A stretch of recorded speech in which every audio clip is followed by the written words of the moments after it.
사람들은 인생을 살면서 인간관계 속에서 거절당하고 배척당하는 일들을 종종 경험하곤 합니다.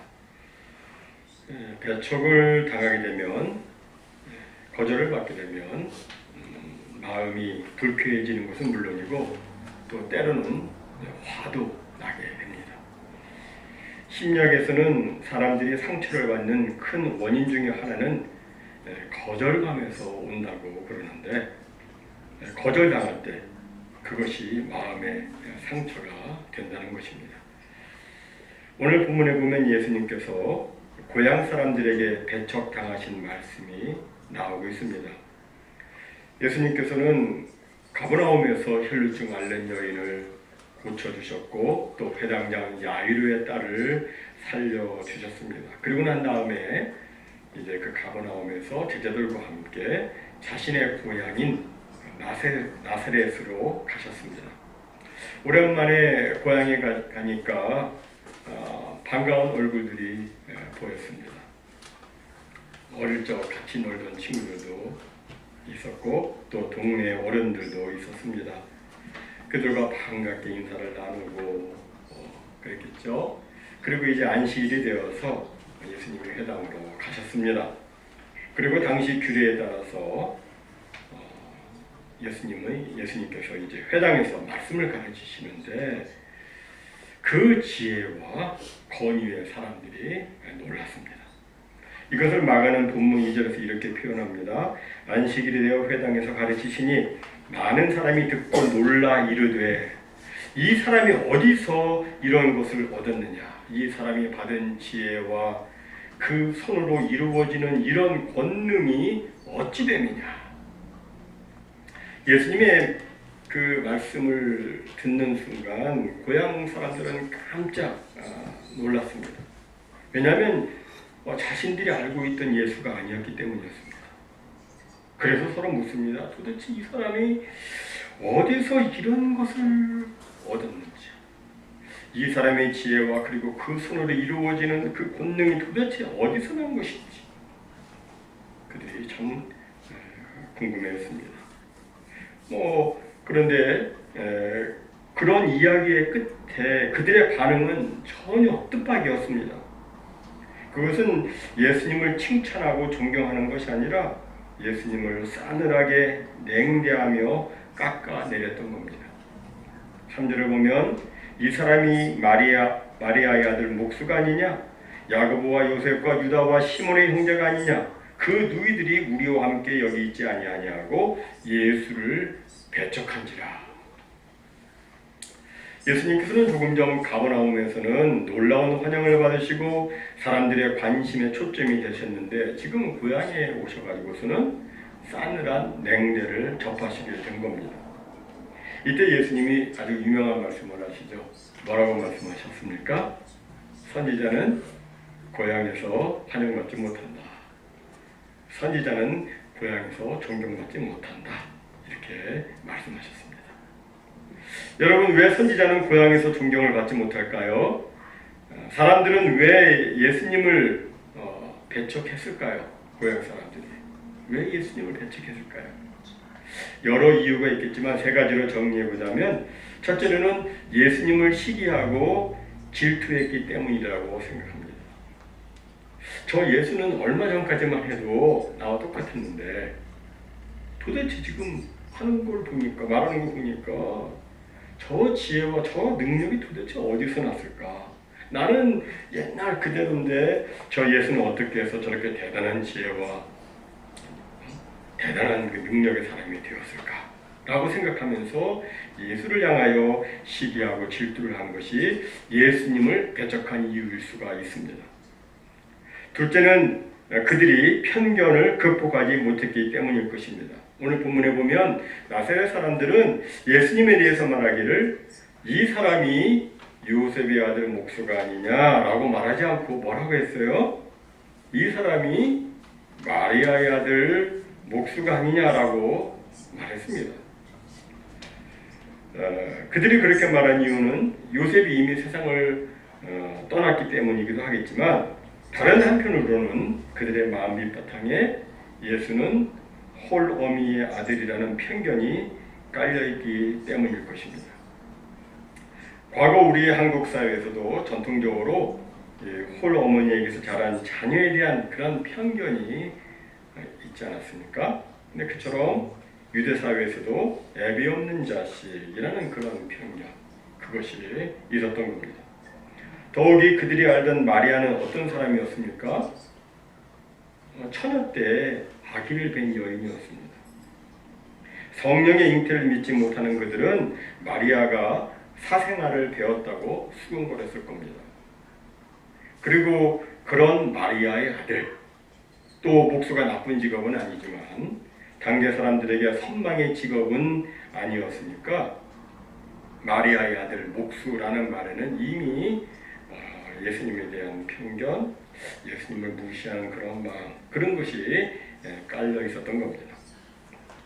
마리아의 아들 목수 예수가 메시아라고? 아니 그 동생들도 다 우리가 똑같은 사람이잖아. 그런데 그런 예수가 하나님의 아들 메시아라고? 그들은 도무지 예수님을 메시아로 받아들일 수 없었던 겁니다. 셋째는 자기들은 예수를 잘 알고 있다는 그들의 생각 때문일 수 있습니다.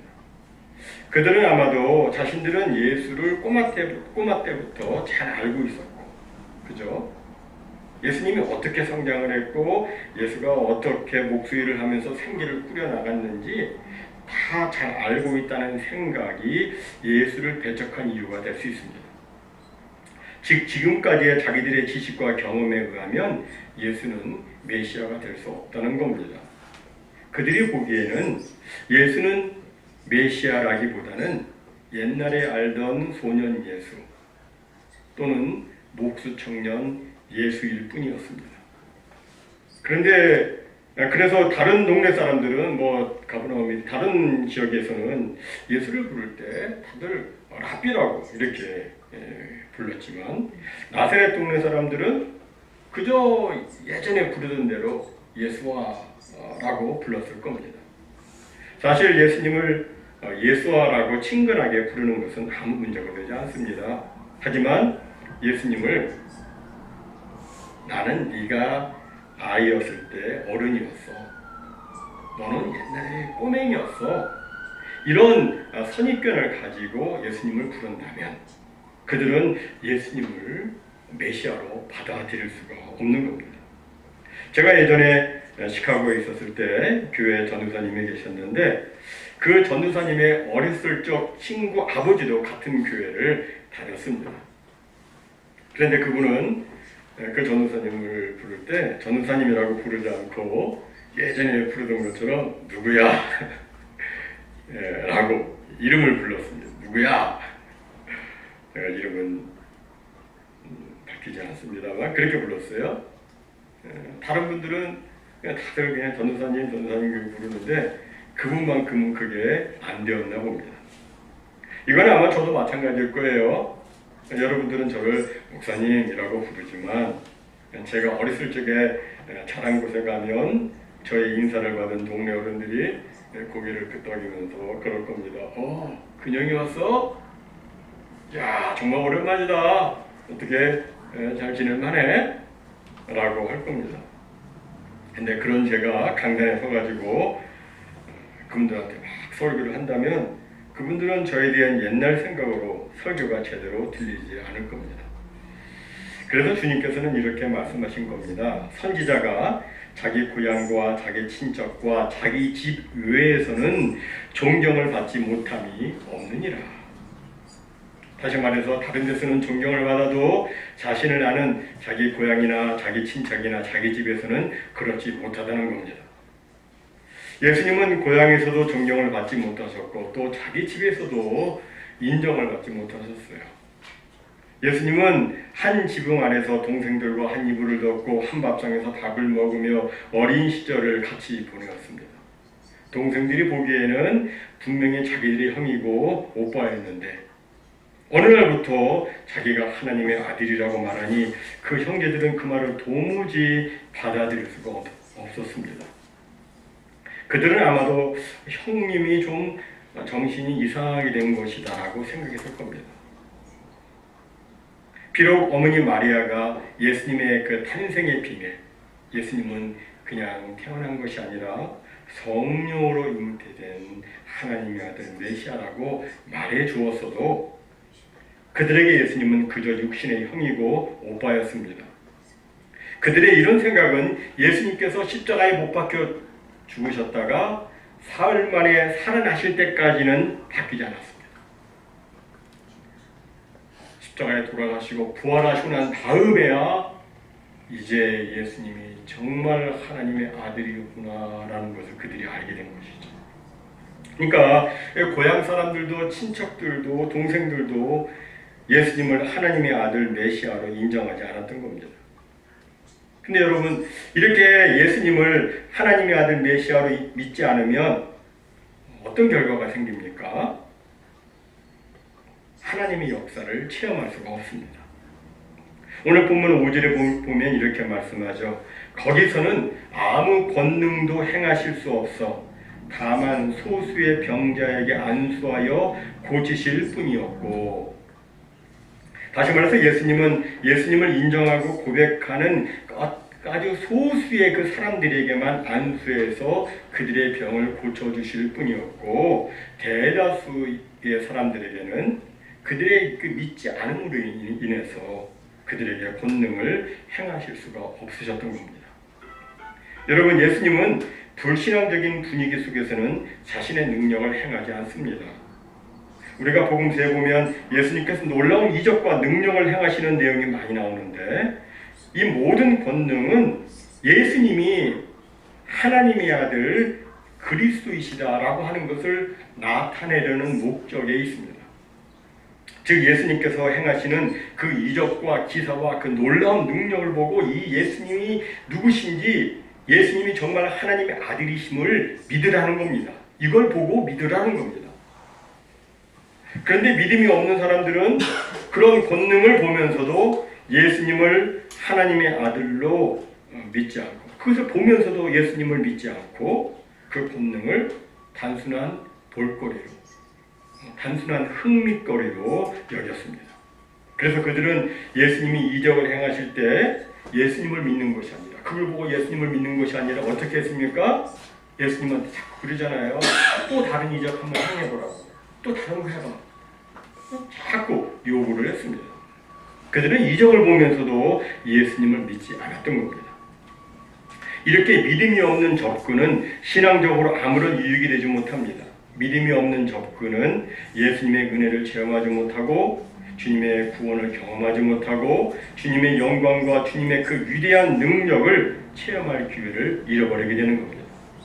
따라서 중요한 것은 예수님을 하나님의 아들 메시아로, 예수님을 하나님으로 믿는 겁니다. 그래야 하나님의 권능을 체험할 수가 있는 겁니다. 우리가 성경을 보면 예수님께서 사람들을 치유하실 때는 언제나 주님의 능력과 함께 사람들의 믿음이 함께 작용했음을 발견해 볼 수가 있습니다. 예수님은 병자들을 고치시면서 자주 이렇게 말씀하셨죠. 네 믿음이 너를 구원하였느니라. 그죠? 주님은 우리를 사랑하십니다. 우리 주님에게는 아주 놀라운 능력이 있으십니다. 그러나 우리에게 만약에 믿음의 반응이 없다면 우리에게 아무 일이 일어나지 않습니다. 이것은 구원도 마찬가지죠. 우리가 아는 것처럼 하나님은 사랑이십니다. 하나님께서는 믿는 자도 사랑하시고 믿지 않는 자도 사랑하십니다. 심지어 하나님께서는 하나님을 대적하는 사람들까지도 사랑하십니다. 모든 사람들을 다 사랑하십니다. 왜냐하면 하나님의 사랑은 무조건적인 사랑이기 때문입니다. 다 사랑하세요. 그러나 이러한 하나님의 무조건적인 사랑도 모든 사람을 구원하지는 못합니다. 주님이 일부러 구원을 안 하셔서 그들이 구원을 받지 못하는 것이 아니라 사람이 스스로 믿기를 거절하고 주님을 배척했기 때문에 구원을 받지 못하는 겁니다. 하나님께서 이렇게 하시는 것은 그만큼 하나님께서는 우리 인격을 존중하시기 때문입니다. 하나님께서는 우리 개인의 판단과 결정을 존중하십니다. 하나님께서는 그냥 막무가내로 다짜고짜 쳐들어가가지고 너 왜 나 안 믿어? 응? 너 한 대 맞아야 정신 차릴래? 그래야 너 믿을래? 이런 식으로 하지 않습니다. 그렇게 하면은 자유의지를 확 꺾어버리는 것이죠. 하나님은 우리의 자유의지를 확 꺾어버리고 우리를 억지로 믿게 하시는 그런 분이 아니십니다. 하나님은 우리 인간을 로봇같이 인격이 없는 존재로 만들지 않으셨습니다. 하나님은 우리에게 자유의지를 주셔서 우리 스스로 자신의 의지로 하나님께 영광을 돌리도록 하셨고,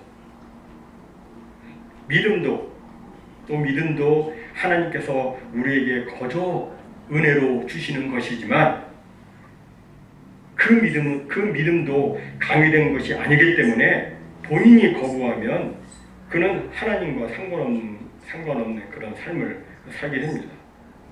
물론 훗날에 자신이 선택한 것에 대한 그 책임을 자신이 지게 되지만 하나님은 믿음을 강요하지 않습니다. 이렇게 나사렛 사람들이 예수님을 믿지 않고 배척하자 예수님께서는 그들이 믿지 않음을 기이하게 여기셨습니다. 오늘 본문 6절에 보니까 그들이 믿지 않음을 이상히 여기셨더라 이렇게 되어 있어요. 여기 이상히 여기셨다는 말은 아주 기이하게 여길 만큼 그렇게 예수님이 놀라셨다 그런 뜻입니다. 놀라신 거예요 예수님이. 그리고 그들이 배척하니까 예수님은 어떻게 하십니까? 이제는 예수님이 그곳을 떠나서 여러 마을을 두루 다니시며 이제 말씀을 가르치셨습니다. 이제 나사렛 사람들은 예수 그리스도를 직접 체험할 수 있는 그 좋은 기회를 잃어버리고 말았습니다. 그런데 누가복음에 보면 말이죠, 이 부분이 조금 색다르게 나와 있습니다. 그것은 예수님께서 나사렛 사람들이 막 배척함에도 불구하고 두 가지 이야기를 계속 더하신 것으로 되어 있습니다. 그 두 이야기가 무엇인지 아십니까? 하나는 엘리야 시대에 많은 과부가 있었지만 은혜 받은 과부는 사르밧 과부 하나밖에 없었다는 이야기고, 또 다른 하나는 엘리사 시대에 많은 문둥병자가 있었지만 은혜 받은 사람은 나아만 장군 하나밖에 없었다는 이야기였습니다. 이 두 이야기를 하셨어요. 그럼 여러분 왜 사르밧 과부만 은혜를 받았습니까? 그것은 그녀가 하나님의 사람을 귀하게 여기는 마음으로, 하나님을 귀하게 여기니까 하나님의 사람을 귀하게 여긴 것이죠.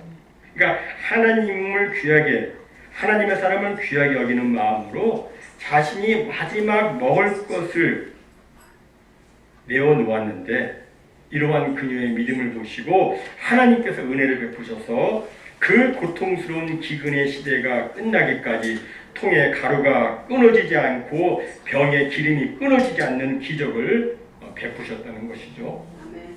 그리고 나아만 장군은 요단강에 들어가 7번 씻으라는 그 엘리사 선지자의 말을 듣고 처음에는 이건 말도 안 된다고 생각을 했지만, 하나님이 말씀하셨다면 하나님 말씀 그대로 이루어질 것이 아닌가, 이 생각 속에 그 믿음을 가지고 그 말씀에 순종했기에 문둥병에서 고침받았다는 그런 이야기였습니다. 특이한 것은 뭐냐면 여기 사르밧 과부도 이방인이고 나아만 장군도 이방인이었다는 겁니다. 그러니까 비록 이방인이라 할지라도 하나님을 향한 그 믿음을 가지고 있으면 그 사람은 하나님의 권능을 체험하게 되지만 아무리 이스라엘 백성이라 할지라도 하나님을 믿지 않으면 아무런 하나님의 능력도 체험할 수 없다는 겁니다. 이 말씀을 주님께서 하신 거예요. 너희들 믿지 않으면 하나님의 권능을 체험할 수 없어. 근데 나사렛 사람들은 그 말을 듣고 어떻게 합니까? 그 말을 듣고 회개하고 그러는 게 아니라 성경에 보면 말이죠, 다 크게 화를 내면서 예수님을 죽이려고 낭떠러지로 막 몰고 갔어요. 낭떠러지에서 떨어뜨려서 죽이려고 했습니다. 한마디로 그들 대다수는 예수님을 거부하고 배척했던 겁니다. 그러나 그런 중에서도 그런 중에서도 예수님을 믿었던 그 소수의 사람들은 구원을 받았고, 그리고 그들은 병고침을 받았습니다. 아주 소수의 사람들입니다. 여기서 우리는 많은 사람이 함께하는 길이라고 그 길이 전부 다 진리는 아니라는 것을 알게 됩니다. 우리가 살고 있는 이 시대는 참과 진리보다는 다수의 의견을 더 중시하는 경향이 있습니다. 민주주의의 특징이 다수결 아닙니까? 그러니까 민주주의가 다수결이라 해가지고 다수의 의견을 더 중시하는 거예요. 그러나 여러분, 진리는 다수결로 결정되는 것이 아니죠. 그죠? 지금까지 역사를 보면 다수결의 횡포와 다수결의 오류가 적잖이 있었습니다. 너무나 많이 있었어요. 이것을 우리는 주의해야 됩니다. 여러분, 아무리 세상 사람 지금 인구가 몇 억쯤 되는 것 같아요. 78억 8,800만 이상 된다고 그래요. 78억. 그 모든 사람들이 예수는 하나님의 아들이라고 그렇게 투표를 해도 그건 진리가 아니죠. 그건 예수님은 분명 그리스도이시고 살아계신 하나님의 아들이십니다. 이걸 쫓아가야 되는 거예요. 아무리 세상 사람들이 하나님 눈에 안 보이니까 하나님 안 계시고 내가 살아보니까 예수 없어서 난 잘 살 수 있었어 이렇게 말해도 그것은 진리가 아닙니다. 우리는 진리를 쫓아가야 돼요. 주님께서는 일찍이 산상수훈에서 말씀하셨습니다. 좁은 문으로 들어가라. 멸망으로 인도하는 문은 크고 그 길이 넓어 그리로 들어가는 사람이 많지만 생명으로 인도하는 문은 좁고 길이 협착하여 찾는 사람이 적으니라. 이 말씀처럼 우리는 사람들이 아무리 적어도 아무리 소수의 사람들이라 할지라도 그 소수의 사람들이 가는 그곳 생명으로 인도하는 그 문으로 들어가야 되는 겁니다. 믿지 않는 다수의 분위기에 좌우되지 말고 다수의 유혹에 휩쓸리지 말고 진리를 따르는 소수의 사람이 되어야 합니다. 모쪼록 비록 소수이지만 그래도 진리를 선택하고 예수를 선택하고 믿음을 선택함으로 주님께서 믿는 자들에게 베푸시는 놀라운 권능을 체험하는 우리 모두가 다 되시기를 주님의 이름으로 축원합니다. 아멘.